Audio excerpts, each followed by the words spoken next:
والخاتم لما سبق ناصر الحق بالحق والهادي إلى صراطك المستقيم صلى الله عليه وعلى آله حق قدره ومقداره العظيم. നമ്മോട് സംസാരിക്കുന്ന ബഹുമാനപ്പെട്ട സിദ്ദീഖ് സഖാഫി നമ്മുടെ സ്ഥലത്തെത്തിയിട്ടുണ്ട്. ഏറ്റവും ബഹുമാന്യരായ അധ്യക്ഷൻ, ഇവിടെ ഖിറാഅത്ത് നടത്തിയ ഹാഫിള്, അതുപോലെ വേദിയിലുള്ള അബ്ദുൽ നാസർ സഖാഫി, സിദ്ദീഖ് സഖാഫി അരിയല്ലൂർ, ഈ പരിപാടി ശ്രവിക്കുന്നതിന് വേണ്ടി വന്ന പണ്ഡിതന്മാർ, ഉമറാക്കൾ, പ്രിയപ്പെട്ട പ്രസ്ഥാന സുഹൃത്തുക്കളെ, സ്നേഹിതന്മാരെ, നാട്ടുകാരെ, അല്ലാഹു സുബ്ഹാനഹു വ തആല ഈ മഹത്തായ ഈ മജ്‌ലിസ് നമ്മിൽ നിന്ന് കബൂൽ ചെയ്യുമാറാകട്ടെ എന്ന് ദുആ ചെയ്തുകൊണ്ട്, ഈ സദസ്സിന്റെ ഹുർമത്ത് കൊണ്ട് അള്ളാഹുവിന്റെ ദീനിനു വേണ്ടി പ്രവർത്തിക്കാനുള്ള ആയുസ്സും അവസരങ്ങളും നമുക്ക് അള്ളാഹു പ്രദാനം ചെയ്യുമാറാകട്ടെ എന്ന പ്രാർത്ഥനയോടെ ഈ മഹത്തായ പരിപാടി ഉദ്ഘാടനം ചെയ്തതായി അറിയിക്കുകയാണ്. നമ്മുടെ ബഹുമാന്യരായ സിദ്ദീഖ് സഖാഫി ആണ് ഇവിടെ വിഷയം അവതരിപ്പിച്ച് സംസാരിക്കുന്നത്. പോസ്റ്ററിലും ബോർഡിലും കണ്ടതുപോലെ ആദർശ സംബന്ധമായ കാര്യങ്ങളാണ് ഇവിടെ സംസാരിക്കുന്നത്. എന്താണ് നമ്മുടെ ആദർശം? അത് പരിശുദ്ധ ദീനുൽ ഇസ്ലാമാണ്. ദീനുൽ ഇസ്ലാം വിഭാവനം ചെയ്യുന്ന വിശ്വാസവും കർമ്മങ്ങളും അനുസരിച്ച് ജീവിക്കുക എന്നത് മുസ്ലിമിന്റെ ബാധ്യതയാണ്. 5 വഖത്ത് നിസ്കാരത്തിലും ആമുഖമായി അതിന്റെ ആദ്യത്തിനായി നാം അല്ലാഹുവിനോട് പറയുന്ന ഒരു ഉറപ്പ്, ഇന്ന സ്വലാത്തി വനുസുക്കി വമഹിയായ വമമാതി ലില്ലാഹി റബ്ബിൽ ആലമീൻ ലാ ശരീക ലഹു വബിദാലിക ഉമിർതു വഅന മിനൽ മുസ്ലിമീൻ. തുടക്കത്തിൽ നാം പറയുന്നത് വജ്ജഹതു വജ്ഹിയ ലില്ലദീ ഫതറസ് സമാവാതി വൽ അർള ഹനീഫൻ മുസ്ലിമൻ വമാ അന മിനൽ മുശ്രിക്കീൻ.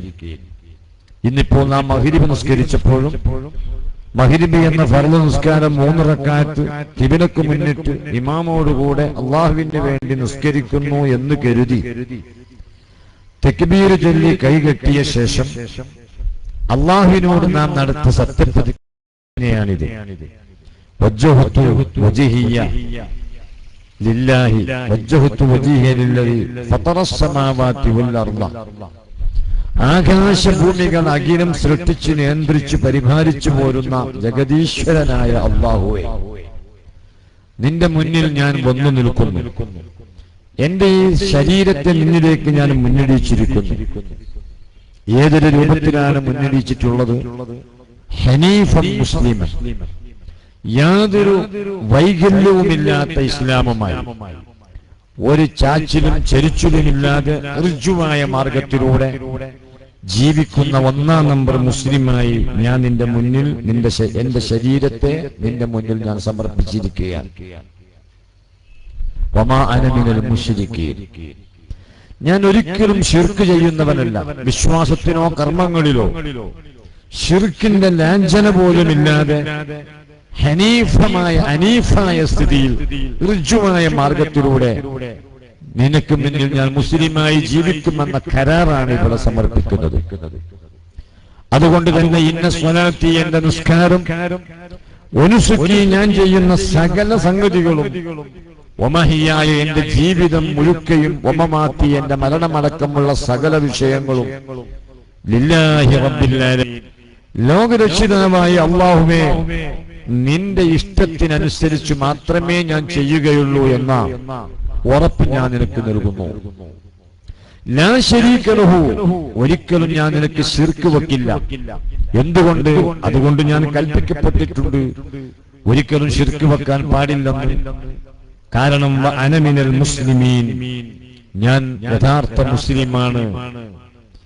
ഈ കരാറ് 5 നിസ്കാരത്തിൽ അള്ളാഹുവിന്റെ മുന്നിൽ കാണിക്കയായി സമർപ്പിക്കുന്നവരാണ് നാം മുസ്ലിങ്ങൾ. ആ അള്ളാഹുവിനോട് നാം പറയുന്ന ആ കരാർ എന്താണോ അതാണ് നമ്മുടെ ആദർശം. ഈ ആദർശം നമുക്ക് പഠിപ്പിച്ചു എന്നത് നമ്മുടെ പൂർവികരായ ആളുകളാണ്. നമ്മുടെ പൂർവികരായ ആളുകൾക്ക് ഈ ആദർശം കിട്ടിയത് അവരെ പൂർവികരാണ്. അവരെ പൂർവികർക്ക് ആ ആദർശം കിട്ടിയത് അവരെ മുന്നിലുള്ള പൂർവികരാണ്. ഇങ്ങനെയാണ് ഇസ്ലാമിയോട് എത്തിയിട്ടുള്ളത്. നോക്കൂ, ഞങ്ങൾക്ക് ഈ പരിപാടി സംഘടിപ്പിച്ച വിഭാഗത്തിന് സമസ്ത കേരള ജമീയത്തുൽ ഉലമ എന്നൊരു പണ്ഡിത സംഘടനയും കേരള മുസ്ലിം ജമാഅത്ത് എന്നൊരു ബഹുജന പ്രസ്ഥാനവും SYS എന്നൊരു യുവജന സംഘടനയും SSF എന്ന പേരിൽ വിദ്യാർത്ഥി സംഘടനയും ഞങ്ങൾക്കുണ്ട്. അതിനു പുറമെ ഞങ്ങളെ മദ്രസ ഡിപ്പാർട്ട്മെന്റിനെ നിയന്ത്രിക്കുന്ന സുന്നി വിദ്യാഭ്യാസ ബോർഡുണ്ട്. അതിന്റെ കീഴിൽ ജോലി ചെയ്യുന്ന മുഅല്ലിമീങ്ങൾക്ക് സംഘടനയുണ്ട്. ഞങ്ങളുടെ മഹല്ല് മാനേജ്മെന്റിന്റെ കോർഡിനേഷൻ എന്ന നിലക്ക് പ്രവർത്തിക്കുന്ന മാനേജ്മെന്റ് അസോസിയേഷൻ ഞങ്ങൾക്കുണ്ട്. എന്നാൽ ഈ സംഘടനകളൊന്നും യോഗം ചേർന്ന് മതത്തിന്റെ കാര്യങ്ങൾ തീരുമാനിക്കുന്നില്ല. ഈ നാട്ടുകാർ ഞങ്ങളെ വിട്ടുനിന്ന് കേൾക്കുന്ന ആളുകൾ അറിയാൻ വേണ്ടിയാണ് പറയുന്നത്. 1925 സമസ്ത കേരള ജമീയത്തുൽ ഉലമ രൂപീകരിക്കുന്നത്. ബാക്കി സംഘടനകളെല്ലാം അതിനു ശേഷമുണ്ടായതാണ്. എന്നാൽ ഞങ്ങളുടെ ഒരു സംഘടനയും മതത്തിന്റെ ഒരു വിശ്വാസവും ഞങ്ങൾ അല്ലെങ്കിൽ ഒരു കർമ്മവും ഞങ്ങൾ യോഗം കൂടി തീരുമാനിച്ചതല്ല. ഞങ്ങളെ സംഘടനയും സംവിധാനവും ഈ പ്രവർത്തനങ്ങൾക്ക് ഒരു ഓർഡറും ഒരു കോർഡിനേഷനും ഉണ്ടാവുക. അതുകൊണ്ട് നമ്മുടെ സമ്മേളനം എന്നായിരിക്കണം. ഈ വർഷം നബിദിനാഘോഷത്തിന്റെ പേരിൽ എന്തെങ്കിലും കർമ്മ പദ്ധതികൾ ആസൂത്രണം ചെയ്യേണ്ടതുണ്ടോ? നമ്മുടെ വാർഷിക സമ്മേളനം എന്ന് നടത്തണം? നമുക്ക് ഇനി ഏതെല്ലാം സ്ഥാപനങ്ങൾ തുടങ്ങണം?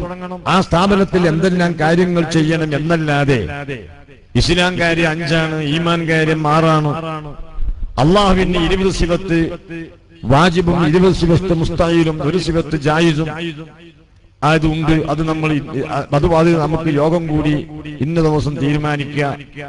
അല്ലെങ്കിൽ ഖുത്ബ അറബിയിൽ ഓതണം, സ്ത്രീകൾ ജുമുഅ ജമാഅത്തിന് വരാൻ പാടില്ല. ഇത്യാദി കാര്യങ്ങളൊന്നും ഞങ്ങൾ യോഗം കൂടി തീരുമാനിച്ച കാര്യമല്ല. അത് നേരത്തെ പൂർവികർ ഇവിടെ വിശ്വാസങ്ങളിലും കർമ്മങ്ങളിലുമായി കാണിച്ചു തന്ന കാര്യങ്ങളാണ്. അതേസമയത്ത് നമ്മെ എതിർക്കുന്ന പുത്തൻ പ്രസ്ഥാനക്കാരെന്ന് പറയുന്ന ബിദഈ സംഘടനകൾ അവർ ചെയ്യുന്ന മതപരമായ കാര്യങ്ങളെല്ലാം അവർ യോഗം കൂടി തീരുമാനിച്ചതിന് തീയതിയുണ്ട്. അള്ളാഹുവിന്റെ സിഫത്തുകൾ പോലും പുളിക്കൽ മദീനത്തുൽ ഉലൂം അറബിക് കോളേജ് ഇവിടെ പുളിക്കൽ കോളേജിൽ വെച്ചിട്ട് യോഗം കൂടി തീരുമാനിച്ചിരിക്കുകയാണ്. അള്ളാഹു ഏതാനും വെറുതെ വെക്കുകയല്ലേ. അപ്പൊ അതുകൊണ്ട് ഒരു 20 സിഫത്ത് അവന് നമ്മളൊരു വാജിബിന്റെ പണി കൊടുക്കുക, ഒരു 20 സിഫത്ത് മുസ്താഹിന് കൊടുക്കുക എന്ന് 1952 ശേഷം പുളിക്കൽ യോഗം ചേർന്ന് അവർ തീരുമാനിച്ചതാണ്. അള്ളാഹ്ക്ക് പണി വരെ ഇവർ തീരുമാനിച്ചു കൊടുക്കുക. എല്ലാ സംഗതികളും അങ്ങനെ തന്നെ. 940 ശേഷം നമുക്കറിയാം 1935 ശേഷമാണ് ഖുത്ബ മലയാളത്തിൽ ഓതി തുടങ്ങിയത് എന്ന് അവർ തന്നെ അവരുടെ പുസ്തകത്തിൽ രേഖപ്പെടുത്തിയ കാര്യമാണ്. അതും ഒരു മഹല്ലിന്റെ കീഴിൽ നടക്കുന്ന പള്ളിയിലല്ല അവർ ടെസ്റ്റ് പരിശോധന നടത്തിയത്. അത് അബ്ദുള്ള സേട്ട് എന്ന മട്ടാഞ്ചേരിയിലെ കൊച്ചിയിലെ മട്ടാഞ്ചേരി എന്ന പ്രദേശത്ത് ആ നാട്ടുകാരനായ അബ്ദുള്ള സേട്ട് അദ്ദേഹം ഉണ്ടാക്കിയ പള്ളിയിൽ ആണ് ആദ്യമായി മലയാളത്തിൽ ഖുത്ബ തുടങ്ങിയതെന്ന് ഇവരെ പത്രം തന്നെ പറയുന്നു. അതൊക്കെ വേണമെങ്കിൽ വസ്തുനിഷ്ഠമായി ഇവിടെ പ്രസംഗിക്കാൻ പോവുകയാണ്. അതിൽ രസാവഹമായ ഒരു സംഗതി, അന്ന് മലയാളത്തിൽ ഖുത്ബ ഓതാൻ ഒരാളെ ഇവിടെ കിട്ടാത്തതിനാൽ കർണാടക സ്റ്റേറ്റിൽ നിന്ന് ഒരാളെ കൊണ്ടുവന്നുകൊണ്ടാണ് ഖുത്ബ ആദ്യമായി മലയാളത്തിൽ പരിശോധന നടത്തിയത് എന്ന് ഇവരുടെ പുസ്തകങ്ങൾ എഴുതുന്നു. നമ്മൾ മലയാളികൾക്ക് പൊതുവെ ഒരു സ്വഭാവമുണ്ട്, പല സംഗതികളും നമ്മൾ അണ്ണന്മാരെയാണ് ഏൽപ്പിക്കുക. ഇപ്പൊ കക്കൂസിന്റെ ടാങ്ക് നിറഞ്ഞാൽ ഇങ്ങനെ പല സംഗതി, വലിയൊരു വിറകിന്റെ മുട്ടി കീറാൻ ഇതൊക്കെ പൊതുവെ നമുക്ക് മടിയാണ്. അതൊക്കെ പിന്നെ നമ്മൾ ജോലി അന്വേഷിച്ച് വന്ന അണ്ണന്മാരോടൊക്കെയാണ് നമ്മളെ ചെയ്യിപ്പിക്കൽ. അത് അവർ മോശപ്പെട്ട പണിയായിട്ട് പറയല്ല, അവർ ഏതായാലും ഇവിടെ ജോലിക്ക് വന്ന് താമസിക്കുകയാണ്. അവ ഇങ്ങനെയുള്ള പരിപരുത്ത പണിയൊക്കെ അവർക്കാണ് ഏൽപ്പിച്ചു കൊടുക്കുന്നത്. ഇതുപോലെ സഹാബത്ത് ഇവിടെ ഇസ്ലാമിനെ പ്രചരിപ്പിച്ചത് എങ്ങനെയാണ്? അവർ റസൂലുള്ളാഹിൽ നിന്ന് ഇസ്ലാം പഠിച്ചു. ആ ഇസ്ലാമുമായി അവരിവിടെ വന്നു. ഹജ്ജത്തുൽ വിദായിൽ ഇവിടുത്തെ എല്ലാ പുത്തൻ പ്രസ്ഥാനക്കാർക്കും അറിയണ സംഭവമാണല്ലോ. 1.5 ലക്ഷത്തോളം, 1 ലക്ഷത്തിലേറെ എന്തായാലും സഹാബികൾ അറഫ മൈതാനിയിൽ അൽ യൗമ അക്മൽതു ലക്കും ദീനക്കും വഅത്മംതു അലൈക്കും നിഅമതി വറദീതു ലക്കുമുൽ ഇസ്ലാമ ദീന എന്ന ഇസ്ലാമിനെ സമ്പൂർണ്ണവൽക്കരിച്ചിരിക്കുന്നു എന്ന പ്രഖ്യാപനം, അതിന് സാക്ഷിയായി സഹാബാക്കളായി പ്രവാചക ശിഷ്യരായി 1 ലക്ഷത്തിൽ മീതെ ആളുകൾ നബി തങ്ങളുടെ സദസ്സിലുണ്ട്. അവരോടൊപ്പമാണ് ഹജ്ജത്തുൽ വിദായി നിർവഹിച്ചത്. അവരോടുള്ള പ്രസംഗത്തിന് ശേഷം ഇവിടെ ഉള്ള നിങ്ങൾ ഇവിടെ ജനങ്ങളില്ലാത്ത നാട്ടിൽ ചെന്ന് ഈ മതം പ്രചരിപ്പിക്കണമെന്ന് പറഞ്ഞപ്പോ ആ വാക്ക് കേട്ടുകൊണ്ടാണ് അവർ ലോകത്തിന്റെ പല ഭാഗങ്ങളിലേക്കും പോയത്. 1.5 ലക്ഷത്തോളം സഹാബാക്കൾ ഈ പ്രസംഗത്തിന് സാക്ഷിയായിട്ട് 10,000-ന്റെ അടുത്ത് സഹാബികൾ മാത്രമേ മദീനയിൽ അന്ത്യവിശ്രമം കൊള്ളുന്നുള്ളൂ. ബാക്കി സഹാബികളെല്ലാം മതവുമായി പല സ്ഥലങ്ങളിലേക്കും വന്നതാണ്. അവർ തന്നെയാ ഇവിടെയും വന്നത്. നമ്മുടെ മുന്നിൽ അതിൽ അഭിപ്രായ വ്യത്യാസങ്ങളൊന്നുമില്ല. കണ്ണൂർ ജില്ലയിലെ മാടായി പള്ളി, ആ പള്ളിയുടെ വാതിൽ കെട്ടിലിൽ ഹിജറ 5 നിർമ്മിച്ചു എന്ന് കൊത്തിവെച്ചത് ഇന്നും ആർക്കും പോയാൽ കാണാൻ വായിക്കാൻ കഴിയും. ഹിജറ 5 ആ പള്ളി നിർമ്മിച്ചത്. ഹിജറ 5 പള്ളി നിർമ്മിച്ചിട്ടുണ്ടെങ്കിൽ അന്ന് മുത്തുനബിയുടെ പ്രായം 58. കണ്ണൂർ ജില്ലയിലെ മാടായി പള്ളി ഉണ്ടായി 8 കൊല്ലം കഴിഞ്ഞ ശേഷമാണ്, അത് 58, 53-ാമത്തെ വയസ്സിലാണ് ഹിജറ പോയത്. അപ്പൊ ഹിജറ 5-ാം വർഷത്തിൽ പള്ളി ഉണ്ടാകുമ്പോ റസൂലുള്ളാഹിന്റെ വയസ്സ് 58. പിന്നീട് 5 വർഷം കഴിഞ്ഞ ശേഷം അഥവാ 63-ാമത്തെ വയസ്സിലല്ലേ നബി തങ്ങൾ വഫാത്തായത്. അപ്പൊ നബി തങ്ങൾ ഉള്ള കാലത്ത് തന്നെ ഇവിടെ പള്ളി നിർമ്മിച്ചിട്ടുണ്ട്. ആ പള്ളിയിൽ ഖുത്ബ മലയാളത്തിലായിരുന്നു എന്ന് ഇവർ പറയുന്നില്ല. അതുപോലെ കൊടുങ്ങല്ലൂർ നമുക്കറിയാം, മാലിക് ബിൻ ദീനാറും പാർട്ടിയും 13 പുരുഷന്മാർ. അത് ആർക്കും ഇപ്പഴാ വ്യത്യാസമുള്ളല്ലോ. ഇവര് വന്നിട്ട് 13 പള്ളി ആ ഒരൊറ്റ വരവിൽ ഇവരുണ്ടാക്കിയിട്ടുണ്ട്. ഈ വന്നവരിൽ ഓരോരുത്തരും ആ പള്ളിയിലെ ഇമാറത്തും ഇമാമത്തും അവർ ഏറ്റെടുക്കുകയാണ് ചെയ്തത്. മുത്തുനബിയിൽ നിന്ന് നിസ്കാരം പഠിച്ച സഹാബത്ത് അവര് ഇവിടെ വന്നു. അവരെ വൈശിഷ്ട്യമാർന്ന സ്വഭാവം കണ്ട് ജനങ്ങൾ മുസ്ലിമായപ്പോൾ അവർക്ക് പള്ളി ഉണ്ടാക്കി. ആ പള്ളിയുടെ ഇമാറത്തിന്റെ ഉത്തരവാദിത്വം, അതിലെ ഇമാമത്തിന്റെ ഡ്യൂട്ടി ഈ വന്നവരിൽ ഒരാളാണ് നിർവഹിച്ചത്. അവര് റസൂലുള്ളാഹി സല്ലു കമാ റഅയ്തുമൂനി ഉസല്ലി എന്ന് ചൊല്ലിപ്പഠിപ്പിച്ച് കാണിച്ചു കൊടുത്ത നിസ്കാരം, അതാണ് ഇവിടെ നിസ്കരിച്ചത്. അന്ന് അവർ നടത്തിയ ജുമായിൽ ഖുത്ബ മലയാളത്തിൽ ഓതിയിരുന്നോ? അതില്ല. പിന്നെ എന്നാ മലയാളത്തിൽ ഖുത്ബ തുടങ്ങിയത്? കൊച്ചിയിലെ മട്ടാഞ്ചേരിയിൽ അബ്ദുള്ള സേഠ്, ഇന്ത്യൻ യൂണിയൻ മുസ്ലിം ലീഗിന്റെ സംസ്ഥാന വൈസ് പ്രസിഡന്റ് ആയിട്ടാണ് മരിച്ചുപോയത്. അയാൾ ഉണ്ടാക്കിയ മട്ടാഞ്ചേരിയിലെ പള്ളിയിൽ ആദ്യമായ ഖുത്ബ മലയാളത്തിൽ തുടങ്ങി.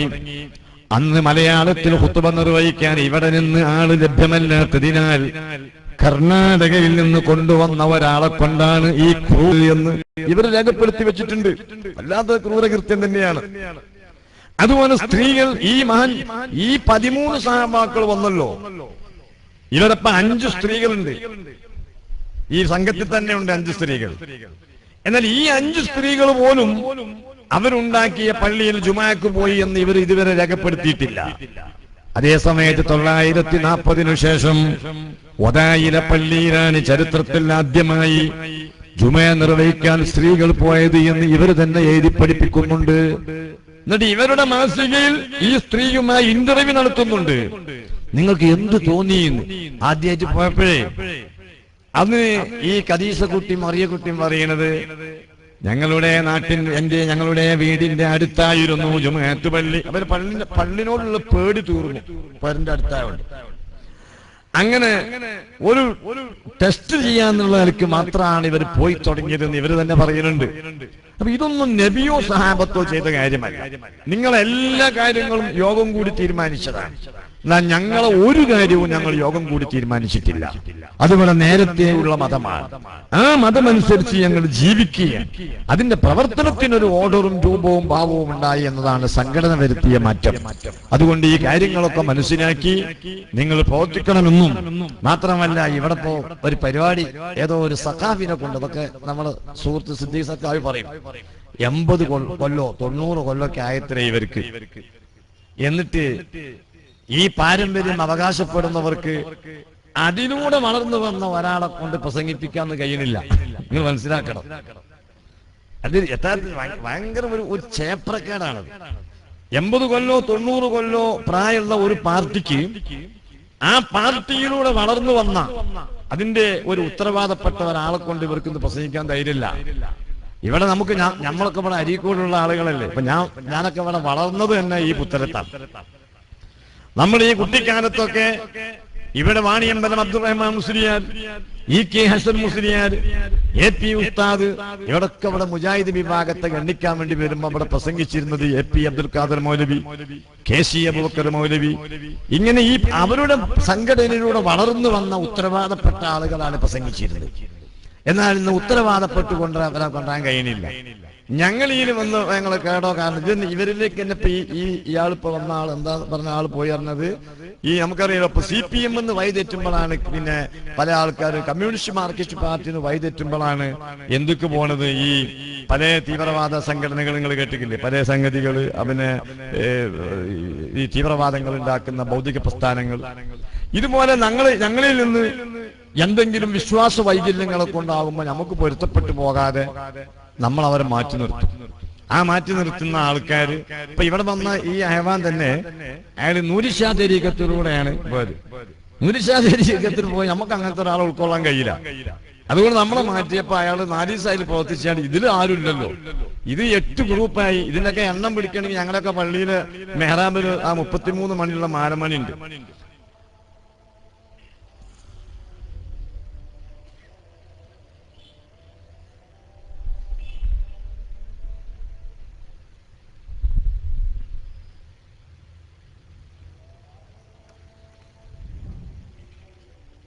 കേരള കോൺഗ്രസിനെ പറ്റി KM മാണി പറയാറുണ്ട്, വളരും തോറും പിളരുകയും പിളരും തോറും വളരുകയും ചെയ്യുന്ന പ്രസ്ഥാനമാണ് കേരള കോൺഗ്രസ്. എന്നാൽ ഈ അരീക്കോട്ടുകാർക്ക്, നമ്മുടെ ഈ പുത്തലം നിവാസികൾ, നിങ്ങളുടെയൊക്കെ കുട്ടിക്കാലത്ത് യുവത്വകാലത്ത് ഇവിടെ ഒരൊറ്റ മുജാഹിദ് പ്രസ്ഥാനം ഉണ്ടായിരുന്നു. അതിന്ന് എത്ര ഗ്രൂപ്പ് ഉണ്ട് എന്ന് അവർക്ക് എണ്ണി തിട്ടപ്പെടുത്താൻ കഴിയില്ല. ഞങ്ങളുടെ കയ്യിൽ പിന്നെ ഈ 33 മണിയുള്ള മാല ഉണ്ടായതുകൊണ്ട് ഞങ്ങൾ അതിന്മേൽ ഇങ്ങനെ എണ്ണം പിടിച്ചു വരികയാണ്. ഇപ്പൊ 8 ഗ്രൂപ്പ് ശരിക്കും വ്യക്തമായി ഉണ്ടായി, ദിവസേന പിളരുകയാണ്. എന്നാൽ ഇത് മാണി പറഞ്ഞ മാതിരി പിളരും തോറും വളരണില്ല. ഈ പിളർപ്പ് ഇങ്ങനെ വർദ്ധിച്ചുകൊണ്ടിരിക്കും. എന്തുകൊണ്ട് ഇത് പിളരുന്നു എന്ന് ചോദിച്ചാൽ, പിളരുന്നത് ഇവർക്ക് അറബി ലാംഗ്വേജ് അറിയുമെന്ന് പറഞ്ഞുകൊണ്ട് വിശുദ്ധ ഖുർആനും വ്യാഖ്യാനും, വിശുദ്ധ ഖുർആനും ഹദീസും ഈ ലാംഗ്വേജിന്റെ വിവരമനുസരിച്ച് ഇവർ വ്യാഖ്യാനിക്കുന്നു. ജനങ്ങളുടെ ബുദ്ധി വികസിക്കുമ്പോ അല്ലെങ്കിൽ കാലങ്ങളിൽ മാറ്റം വരുമ്പോ കഴിഞ്ഞ കൊല്ലം പറഞ്ഞ വ്യാഖ്യാനം ഇക്കൊല്ലം പറ്റാതെയാകുന്നു. അതുകൊണ്ട് തന്നെ അണികൾ അവരുടെ ഇഷ്ടം പോലെ, കാരണം എല്ലാവർക്കും ഭാഷ അറിയുന്നുണ്ട്, പിന്നെ ഭാഷ അറിയുന്നതനുസരിച്ച് നിന്നാ മതിയല്ലോ. ഇതിന് പാരമ്പര്യം വേണ്ടെന്ന് ഇവർ ആദ്യം പറഞ്ഞു. വായക്കാട്ട മൗലവിയാണ് പറഞ്ഞത്, കേരളത്തിലെ മുസ്ലിയാക്കൾ പറയുന്നത് ഇസ്ലാമിൽ തെളിവല്ലാത്തതുപോലെ സഹാബത്തിന്റെ തെളിവല്ല. അപ്പൊ സഹാബത്ത് ഔട്ടായി. പിന്നെ നമുക്ക് ഭാഷ അറിയുമല്ലോ, കിതാബ് അറിയുന്നല്ല പറഞ്ഞ ഭാഷയാണ് ഇവർ പഠിക്കുന്നത്. അത് നമ്മുടെ കേരളത്തിന്റെ ഒരു പ്രത്യേകത. നമ്മുടെ രാജ്യം മതേതര രാജ്യമായതുകൊണ്ടുള്ള ഒരു ആനുകൂല്യം, നമ്മുടെ സ്കൂൾ കുട്ടികൾക്ക് 4ൽ നിന്ന് 5ലേക്ക് ജയിക്കുമ്പോ 1ാം ലാംഗ്വേജായി മലയാളം എടുക്കാം, അല്ലാത്തവർക്ക് ഉറുദു എടുക്കാം, അത് വേണ്ടെങ്കിൽ സംസ്കൃതം എടുക്കാം, അത് വേണ്ടെങ്കിൽ അറബി എടുക്കാം. അങ്ങനെയാണ് നമ്മളൊക്കെ 5 മുതൽ പഠിച്ചു വരുന്നത്. നമ്മളിപ്പോ 5ാം ക്ലാസ്സിന് അറബി പഠിച്ചത് കൊണ്ട് നമുക്ക് കിതാബ് വല്ലതും അറിയോ? അക്കല തിന്നു, ശരിബ കുടിച്ചു, ഇങ്ങനെയുള്ള ചില വാക്കുകൾ അർത്ഥം അറിയാം. അതല്ലാതെ കിതാബുമായ അറിവിന് ബന്ധമില്ല. അങ്ങനെ 10ാം ക്ലാസ് വരെ 1ാം ഭാഷയായി അറബി എടുക്കുന്നവർ +1 സയൻസോ ഹ്യൂമാനിറ്റീസോ കൊമേഴ്സോ എടുക്കാതെ അവര് പ്രിലിമിനറി എൻട്രൻസ് എഴുതിക്കൊണ്ട് അഫ്ദുൽ ഉലമയിലേക്ക് കടക്കുന്നു. എന്ന് പറഞ്ഞാൽ 5 വർഷത്തെ ഭാഷാ കോഴ്സാണ് ഇവർ പഠിക്കേണ്ടത്. ഈ ഭാഷ, സംസാര ഭാഷ അറിയുന്ന ആ ഒരു ഉങ്ക് വെച്ചിട്ട് ഇവർ ഖുർആനെ വ്യാഖ്യാനിക്കുകയാണ്, ഹദീസിനെ വ്യാഖ്യാനിക്കുകയാണ്. അടിത്തറയില്ലാതെ വ്യാഖ്യാനിക്കുന്നത് കൊണ്ട് ജനങ്ങളുടെ വളർച്ചക്കനുസരിച്ച് അവർക്ക് മനസ്സിലാക്കി കൊടുക്കാൻ കഴിയുന്നില്ല. അതുകൊണ്ട് ഞാനും 5 കൊല്ലത്തെ അറബി ഭാഷ പഠിച്ചിട്ടുണ്ട് മൗലവി, നിങ്ങളെ ക്വാളിഫിക്കേഷൻ എനിക്കുണ്ട്, അതുകൊണ്ട് എനിക്ക് മനസ്സിലായത് ഇങ്ങനെയാണ് എന്ന് പറഞ്ഞുകൊണ്ട് ഓരോരുത്തരെ തരംതിരിയുകയാണ്. നമ്മൾ മനസ്സിലാക്കേണ്ട പ്രധാന വിഷയം ഇതാണ്. അപ്പൊ ചോദിക്കും, സുന്നികളില്ലേ? ഇല്ല, സുന്നികളിൽ ഞങ്ങളെ സംഘടനാപരമായ അഭിപ്രായ വ്യത്യാസമില്ലാതെ ആദർശപരമായി, വിശ്വാസപരമായി, കർമ്മപരമായി ഞങ്ങളെ സുന്നി സംഘടനകളിൽ ഒരഭിപ്രായ വ്യത്യാസവുമില്ല. ഇത് നമ്മൾ മനസ്സിലാക്കേണ്ട കാര്യമാണ്. സമസ്ത കേരള ജമീയത്തും രണ്ടായി പ്രവർത്തിക്കുന്നില്ലേ എന്ന് ചോദിക്കുന്നവരോട്, 2 സമസ്തയും ആദർശത്തിലോ വിശ്വാസത്തിലോ കർമ്മങ്ങളിലോ ഞങ്ങൾ തമ്മിൽ യാതൊരു അഭിപ്രായ വ്യത്യാസമില്ല. അതേ സമയത്ത് നിങ്ങൾ പരസ്പരം കാഫറാക്കുകയാണ്. ഞങ്ങളുടെ അഭിപ്രായ വ്യത്യാസങ്ങൾ സംഘടനാ സംവിധാനത്തിന്റെ വിഷയങ്ങളാണ്. പൊളിറ്റിക്കൽ സംഘടനകളുമായുള്ള ചില അലയൻസുകൾ സംബന്ധമായുള്ള അഭിപ്രായ വ്യത്യാസങ്ങളാണ്. അത് പിന്നീട് ചിലർ പർവ്വതീകരിച്ചതാണ്. ചില ദുനിയാവിന്റെ ശോകന കൂടിയ ആളുകൾ ദുനിയാവിനെ ഒറ്റിപ്പിടിച്ചു നിന്നപ്പോൾ ഞങ്ങൾക്ക് അത് ഉൾക്കൊള്ളാൻ കഴിഞ്ഞില്ല. അത് മാത്രമേ ഉള്ളൂ. അതേ സമയത്ത് ഞങ്ങളെ പള്ളിയിലെ ആചാരങ്ങൾ, ഞങ്ങളെ മറ്റു കാര്യങ്ങൾ, കർമ്മങ്ങൾ എല്ലാം ഒന്നുപോലെയാണ് നടക്കുന്നത്. ഇതെല്ലാവർക്കും അറിയുന്ന കാര്യമല്ലേ? മുജാഹിദ് വിഭാഗം അങ്ങനെയാണോ?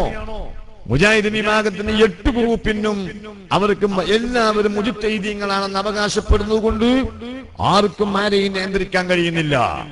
ഇപ്പൊ നിങ്ങൾ നോക്കൂ, അരീക്കോട് താഴത്തങ്ങാടി മജ്മഅ നിൽക്കുന്ന റോഡില്ലേ, സുല്ലമ്മി കഴിഞ്ഞാൽ ആ റോഡ്, അവിടെ നേരത്തെ തന്നെ വീടുകളിലുള്ള പല ആളുകളും ആടിനെ വളർത്തുന്നുണ്ട്. അതുകൊണ്ട് നമുക്കുള്ള ഉപകാരം, നമ്മൾ പതിക്കുന്ന പോസ്റ്ററുകളൊക്കെ അന്ന് തന്നെ അത് അവര് കീറിയല്ല, അവർ ഭക്ഷിക്കുകയാണ്. അപ്പൊ അതുകൊണ്ട് പിന്നെ നമുക്കത് അതുകൊണ്ടൊരു ബുദ്ധിമുട്ടില്ല. ഈ ആടുകൾ ഇങ്ങനെ ധാരാളം കാണും. പല വീടുകളുടെയും ആടുകളാണ്. അത് അവര് കയറൂരി വിട്ടിരിക്കുകയാണ്. പഞ്ചായത്തും അതിന് അനുകൂലമായി ഇതുകൊണ്ടാണ്, അത് അനുകൂലമായ നിലപാട് സ്വീകരിക്കുന്നതുകൊണ്ടാണ് ഈ ആടുകൾ അങ്ങനെ യഥേഷ്ടം അവിടെ ജീവിക്കുന്നത്. എന്നാൽ ഈ ആട് എണ്ണം കൂടി, അവിടെ ആടുകളെ എണ്ണം കൂടി എന്ന് മാത്രമല്ല, നമുക്ക് പരിചയമില്ലാത്ത ചെമ്മരി ആടുകൾ ഇപ്പൊ മജ്മഅന്റെ മുറ്റുകൂടകൾ. അപ്പൊ അന്വേഷിച്ചപ്പോ അത് മുജാഹിദിന്റെ പുതിയ ഗ്രൂപ്പ്. അള്ളാഹുവിന്റെ റസൂല് ആട്ടിൻ പാല് മാത്രമേ കുടിച്ചിട്ടുള്ളൂ, പെപ്സി കുടിച്ചിട്ടില്ല, കിണറ്റിലെ വെള്ളം കോരി കുടിച്ചിട്ടില്ല, അതുപോലെ മിൽമ കുടിച്ചിട്ടില്ല. താഴത്തങ്ങാടിക്ക് മിൽമയുടെ ഡിപ്പോ 2 സ്ഥലത്തുണ്ട് താഴത്തങ്ങാടി. ഈ മുജാഹിദ് പറയുന്നത് റസൂലുള്ള മിൽമ കുടിക്കാത്തത് കൊണ്ട് ഞങ്ങൾക്ക് അത് കിട്ടൂല. അപ്പൊ അവർക്ക് ആട്ടുംപാല് തന്നെ കുടിക്കണം, അവർക്ക് അങ്ങനെയാ മനസ്സിലായത്. എന്നിട്ടിപ്പോ ഒരു മുജാഹിദിനിപ്പോ അതിൽ തന്നെ ഇഖ്തിലാഫായി. റസൂലുള്ളാഹിന്റെ കാലത്ത് കോലാടാണോ ചെമ്മരിയാടാണോ? എന്നിട്ടിപ്പോ ചെമ്മരിയാടിനെ കൊണ്ടുവന്നിരിക്കുന്നു ഒരുത്തൻ. എന്നാൽ റസൂലുള്ള ഈ ആടുകളെ യഥേഷ്ടം കയറൂരി വിട്ടിരുന്നോ? നിങ്ങൾ ഒന്ന് ജിത്തിയാതി ചെയ്യണം. നമ്മളെ സ്ഥാപനത്തിന്റെ രക്ഷയ്ക്ക് വേണ്ടി പറയാം. ആ കുട്ടികളെ കാഷ്ടിച്ച് ആടുകൾ ചെമ്മരിയാടൊക്കെ കാഷ്ടിച്ച് വൃത്തിയാക്കണം. ഏത് വഹാബി പ്രകാരമാണെങ്കിലും അള്ളാന്റെ റസൂൽ ഇങ്ങനെ കയറൂരി വിട്ടിരുന്നോ? റസൂലുള്ളാഹിന്റെ കാലത്ത് ആടിന് പ്രത്യേകം കൂടുണ്ടായിരുന്നോ എന്ന് ഈ അരീക്കോട്ടെ മുജാഹിദുകൾ നിങ്ങൾ സൗഹൃദ സംഭാഷണം നടത്തിയ തീരുമാനത്തിനെത്തണം. കാരണം മനുഷ്യന്മാർക്ക് അതുകൊണ്ട് ബുദ്ധിമുട്ട് വരുന്നുണ്ട്. അള്ളാഹുവിന്റെ ഹബീബ് ഒരു മനുഷ്യനെയും ബുദ്ധിമുട്ടാക്കാതെയാണ് ജീവിച്ചത്. അപ്പൊ റസൂലുള്ള ആട് വളർത്തിയിട്ടുണ്ട്, അത് ചെമ്മരിയാടാണ്. അതുകൊണ്ട് ഒരു ഗ്രൂപ്പ് ചെമ്മരിയാടിനെ വളർത്തുന്നു. റസൂലുള്ള ആറ്റുംപാലെ കുടിച്ചിട്ടുള്ളൂ, അതുകൊണ്ട് ഞങ്ങൾക്ക് മിൽമ പറ്റൂല. ഇതൊക്കെ ഇവര് വ്യാഖ്യാനിച്ചുകൊണ്ട് കണ്ടുപിടിക്കുകയാണ്. ഇങ്ങനത് 8 ഗ്രൂപ്പായി ആർക്കും അവരെ കാര്യങ്ങൾ പ്രസംഗിക്കാൻ കഴിയണില്ല. എന്നിട്ട് എവിടുന്നാണ് പ്രസംഗിക്കാൻ പറ്റുന്ന ആളുകളെ എന്നിട്ട് അത് വാടകയ്ക്ക് എടുത്തിട്ട് ഇങ്ങനെ കൊണ്ടു നടക്കുകയാണ്. അപ്പൊ ഇവര് പറയണത്, ഇപ്പൊ ഞങ്ങളെ നമ്മളെ കാരന്തൂര് ഞങ്ങളെ സുന്നി മർക്കസിനെ പറ്റി നിങ്ങൾ അരീക്കോട്ടുകാരറിയണം. 28,000 കുട്ടികളാണ് മജ്മഅയിൽ ഇന്ന് പഠിക്കുന്നത്. ഇന്ന് അവിടുത്തെ അഡ്മിഷൻ രജിസ്ട്രേഷൻ പോയി നോക്കിയാൽ ഇന്ന് അവിടെ അറ്റൻഡൻസ് ഇട്ടിരിക്കുന്നത് 28,000 കുട്ടികൾക്കാണ്. 28,000 കുട്ടികൾ ഇന്ന് നിലവിൽ പഠിക്കുന്ന ഒരു സ്ഥാപനം എത്ര ആൾ വഹാബി ആയിട്ടുണ്ടെന്ന് അത് നമ്മൾ കണക്കൂട്ടുക. ഒരു സ്ഥാപനത്തിന് 28,000 കുട്ടികൾ പഠിക്കുമ്പോ അതിൽ നമ്മൾ ഓരോ സന്നദ്ധദാന സമ്മേളനത്തിലും 1000ഉം 1500ഉം കുട്ടികളെ സഖാഫികളായിട്ട് വിടുമ്പോ നിങ്ങൾക്കറിയോ, ഞങ്ങളെ സ്ഥാപനത്തിൽ നിന്ന് പിന്നെ UAE അബുദാബി കേന്ദ്രമായി പ്രവർത്തിക്കുന്ന ഒരു പെട്രോളിയം കമ്പനി ഉണ്ട്, അഡിനോക്ക് കമ്പനി. ആ കമ്പനിയിൽ മാത്രം മർക്കസിൽ നിന്ന് പോയ 6000-ഓളം കുട്ടികൾ ജോലി ചെയ്യുന്നുണ്ട്. നിങ്ങൾക്ക് വല്ല വിഷയം അറിയോ? അത്രയും വലിയൊരു സ്ഥാപനം നടത്തുന്ന ഒരു വിഭാഗം. ആ സ്ഥാപനത്തിൽ നിന്ന് ഒരാളെ കിട്ടിയതിൽ എന്താ ഏൽപ്പിക്കാറിങ്ങനെ പോരാണ്. ഞങ്ങളിൽ നിന്ന് പോകുന്നതന്നെയല്ലേ നിങ്ങളപ്പോ ഒക്കെ ഉള്ള ആളുകള് എല്ലാരും ഞങ്ങളിൽ നിന്ന് പോകുന്ന ആൾ. അരീക്കോട് ആരാണ് മുജാഹിദ് ഉണ്ടാക്കിയത്? മോയിൻകുട്ടി എന്ന് പറഞ്ഞ ആളാണ് അരീക്കോട് ആദ്യമായിട്ട് മുജാഹിദ് ഉണ്ടാക്കിയത്. അയാൾ മുജാഹിദായപ്പോ അയാൾക്ക് മുജാഹിദായപ്പോ തോന്നി നമ്മളെ പേരൊരു ശരിയില്ല. അയാളെ വാപ്പട്ട പേര് മോയിൻകുട്ടി എന്നാ, അരീക്കോട് NV മോയിൻകുട്ടി. അയാളാണ് NV അബ്ദുസ്സലാം മൗലവി എന്ന് പേര് മാറ്റിയിട്ട് മുജാഹിദായത്. ഞങ്ങളിൽ നിന്ന് പോയതാണ്, താഴത്തങ്ങാടിയിലെ മല്ലാക്കായിരുന്നു മോയിൻകുട്ടി. അയാൾ ആ മല്ലാക്കപ്പണി നിർത്തിയിട്ട് മുജാഹിദ് മതത്തിലേക്ക് പോകുമ്പോ അയാള് അബ്ദുസ്സലാം എന്ന പേര് സ്വീകരിച്ചിട്ടാണ് ഈ നാട്ടിൽ മുജാഹിദ് പ്രസ്ഥാനം കെട്ടിപ്പടുത്തത്. പേര് പോലും മാറ്റിയിട്ട് അങ്ങനെയാണ് അബ്ദുസ്സലാം മൗലവി അരീക്കോട് ഉണ്ടാകുന്നത്. അപ്പൊ ഞങ്ങളിൽ പോയത് തന്നെയാണ്. പക്ഷെ ഞങ്ങൾക്ക് പഴയ മാതിരി ഞങ്ങൾ ഈ നാളുകൾ പോണില്ല. ആകെ ഓരോ വർഷവും 28,000-ലും മീതെ കുട്ടികൾ പഠിക്കുന്ന ഒരു സ്ഥാപനത്തിൽ നിന്ന് ഒരാൾ വന്നു എന്ന് പറഞ്ഞുകാണ്ട് പ്രസംഗിക്കേണ്ട ഗതികേട് അതൊക്കെ നിർത്തുന്നത് നല്ലതാണ്. എന്നിട്ട് നമ്മളെയൊക്കെ നാട്ടില് അഭിപ്രായ വ്യത്യാസങ്ങളൊക്കെ ഉണ്ടെങ്കിലും നമ്മൾ വളരെ സൗഹൃദത്തോടും ഒക്കെയാണ് ഇപ്പൊ ഇവിടെ കഴിഞ്ഞു പോകുന്നത്. അതിന് വിഘ്നം വരാത്ത രൂപത്തിൽ എല്ലാവരും ശ്രമിക്കേണ്ടതാണ്. അല്ലെങ്കിൽ അതിന്ന് പോന്ന ആള് ഇതിന്ന് പോന്ന ആള് എന്ന് പറഞ്ഞുകാണ്ട് അങ്ങനത്തെ ഒരു കലാപ ഭീഷണിയുടെ പരിപാടികളൊന്നും വെക്കുന്നത് സൗഹൃദ അന്തരീക്ഷത്തിന് യോജിച്ചതല്ലെന്ന് മാത്രമേ ഞാൻ പറയുന്നുള്ളൂ. നമ്മൾ ഈ നാട്ടുകാരാൻ എപ്പോഴും കാണേണ്ടവരാൻ. അതുകൊണ്ട് അതിനനുസരിച്ചുള്ള ഭാഷയെ ഞങ്ങൾ ഉപയോഗിക്കുകയുള്ളൂ. അതുകൊണ്ട് ഞങ്ങളുടെ വിശ്വാസങ്ങളെല്ലാം, ഞങ്ങൾ എന്ത് വിശ്വസിക്കുന്നുവോ, ഞങ്ങൾ എന്ത് കർമ്മങ്ങൾ ചെയ്യുന്നോ അത് ഞങ്ങളെ പൂർവീകർ ചെയ്തതാണ്. മഹാനായ വെളിയങ്കോട് ഉമർ ഖാദി ചെയ്യാത്ത ഒരു തവസ്സുലും, മഹാനായ റിഫായി ശൈഖ് ചെയ്യാത്ത ഒരു ഇസ്തിഗാസയും ഒരു തവസ്സുലും, മഹാനായ മുഈദീൻ ശൈഖ് ചെയ്യാത്ത അംഗീകരിക്കാത്ത ഒരു തവസ്സുലും ഇസ്തിഗാസയും, ഖുലഫാഉർ റാഷിദീങ്ങൾ ചെയ്യാത്ത ഒരു തവസ്സുലും ഒരു ഇസ്തിഗാസയും ഞങ്ങളാരും ചെയ്യുന്നില്ല. അതുകൊണ്ട് ഞങ്ങൾക്ക് ശരിക്കും അടിവേരുണ്ട്. വഅതസിമു ബിഹബ്ലില്ലാഹി ജമീഅൻ വലാ തുഫറഖു. ഇസ്ലാമിക ഐക്യത്തിന് ഖൈർ എന്ന പദ ഖുർആൻ ഉപയോഗിച്ചിരിക്കുന്നു. ഖൈർ, പിടിച്ചവനെ പിടിക്കുക എന്നതാണത്. ഞങ്ങൾ ഞങ്ങളെ പൂർവീകരെ പിടിച്ചു പോരുകയാണ്. അതുകൊണ്ട് ഞങ്ങൾ സ്വന്തമായി ഒന്നും ചെയ്യുന്നില്ല. ഞങ്ങൾ വൈഭവിച്ചവരാണെങ്കിൽ ആദ്യം വൈഭവിക്കുന്നത് ഇവിടെ ഇസ്ലാമുമായി വന്ന മഹാന്മാരായ സഹാബത്താണ്. അവർ വൈഭവിച്ചിട്ടുണ്ടെങ്കിൽ അതിനേക്കാൾ മുമ്പ് വൈഭവിക്കുന്ന ഖുലഫാഉർ റാഷിദീങ്ങളാണ്. ആ ഖുലഫാഉർ റാഷിദീങ്ങൾ വൈഭവിച്ചിട്ടുണ്ടെങ്കിൽ സയ്യിദുനാ മുഹമ്മദുർ റസൂലുള്ളാഹി ആയിക്കാർക്കും വൈതെറ്റിയിരിക്കുക. ഞങ്ങൾ അത്രയും ക്ലിയറായ ഒരു കയർ വഴി ഇങ്ങനെ പിടിച്ചവരെ പിന്നാലെ പിടിച്ചു പോരുന്ന വിഭാഗമാണ് ഞങ്ങൾ. അതുകൊണ്ടാണ് മുസ്ലിം ഐക്യത്തെ പറ്റി ഖുർആൻ വഅതസിമു ബിഹബ്ലില്ലാഹി ജമീഅ, എല്ലാ മനുഷ്യരും അല്ലാഹുവിന്റെ കയറിനെ, പാശത്തെ മുറുകെ പിടിക്കണം. ഒരാൾ പിടിച്ച കയറ് അതിന്റെ ബാക്കിൽ പിടിച്ചുകൊണ്ട് ഇങ്ങനെ നിങ്ങൾ പോരണം. അങ്ങനെയാണ് ഞങ്ങൾ പോരുന്നത്. അതേ സമയത്ത് നിങ്ങൾക്ക് തന്നെ അറിയാം, മോയിൻകുട്ടി എന്ന അബ്ദുസ്സലാം മൗലവി ഉണ്ടാക്കിയ മുജാഹിദിന്റെ ആദർശമല്ല ഇപ്പോൾ ഉള്ളത്. അങ്ങനെയാണെങ്കിൽ നിങ്ങൾ ചിതറുമായിരുന്നില്ല. അപ്പൊ അതുകൊണ്ട് ഈ കാര്യങ്ങളൊക്കെ ഉൾക്കൊണ്ട് ഇവിടുത്തെ ചെറുപ്പക്കാരായ എഡ്യൂക്കേറ്റഡായ കുട്ടികളും ഈ വിവരമില്ലാത്ത ആളുകളെ പിന്നാലെ പോയി വൈതെറ്റുന്നതിന് പകരം നിങ്ങൾ ചിന്തിക്കണം, വായിക്കണം. അതിന് ഞങ്ങളെ വാതായനങ്ങൾ ഞങ്ങൾ തുറന്നു വെച്ചിട്ടുണ്ട്. നമുക്ക് സൗഹൃദപരമായി ഇരുന്ന് സംസാരിച്ച് ഡൗട്ടുകളൊക്കെ തീർത്ത് മരിക്കുന്ന സമയത്ത് ഈമാൻ സലാമത്തായി മരണപ്പെട്ട് സ്വർഗത്തിൽ ഒരുമിച്ച് കൂടാൻ വേണ്ടി എല്ലാവരും യത്നിക്കണമെന്നും അതിന് നാഥൻ തുണയേകട്ടെ എന്നും പ്രാർത്ഥിച്ചുകൊണ്ട് എന്റെ ഉദ്ഘാടന പ്രസംഗം ഞാൻ നിർത്തി.